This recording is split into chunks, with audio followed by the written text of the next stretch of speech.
The girl had a sudden whim. She stuck her half-eaten popsicle in the horse's mouth. To her surprise, it swallowed the whole thing, leaving only the stick. Tearing open another, she took a bite, then fed it to the horse again. Down it went in one gulp. The girl was delighted. She stuck the sticks in the ground, unaware this small act of kindness would bring an unexpected turning point for her family. Kale was born on the town's only horse farm. She adored horses from a young age, but the once thriving stables now stood empty. One day, hearing about a big race, Kale ran to her dad, begging him to take her. Seeing her pitiful look, he agreed. All right, get in. I won't be late. Finally, Kale smiled. Her father was a horse trainer. His horse, Sonia, was set to compete. He hoped for a strong finish, but before the race, he noticed Sonia's right foreleg kept kicking erratically. For safety, he advised his boss to switch horses, fearing it could harm Sonia. But the boss only saw dollar signs. He yelled that today's race was a must-win. Look, she's a nice horse, but I've spent millions of dollars developing a stable of horses for Prince Tariq so he can beat his brother. Now, I know you've got big plans, but just do your job.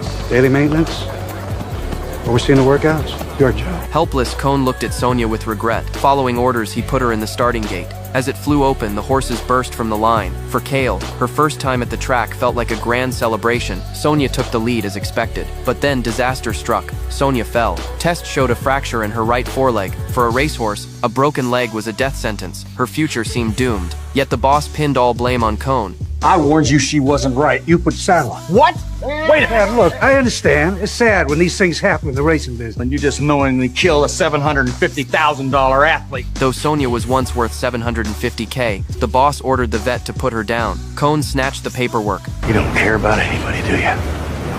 Horses or people? Find a new job.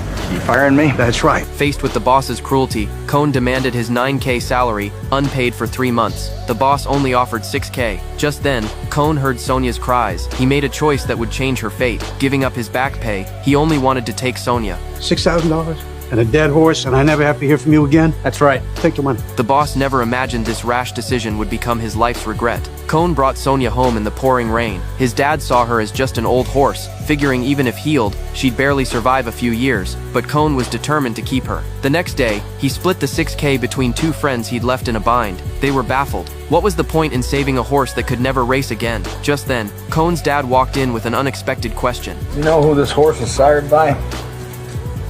Dreamcatcher. You know who that was? Turns out, Cone's insistence on saving Sonia wasn't impulsive. She was the offspring of the legendary racehorse Dreamer, who won 7 races straight, earning over $3 million. If they could heal Sonia and breed her, they might raise champion foals worth up to $300K. This news ignited everyone's enthusiasm. They began treating Sonia, using steel rods to stabilize her leg, suspending her in a sling to heal. Kay was filled with concern. Every day after school,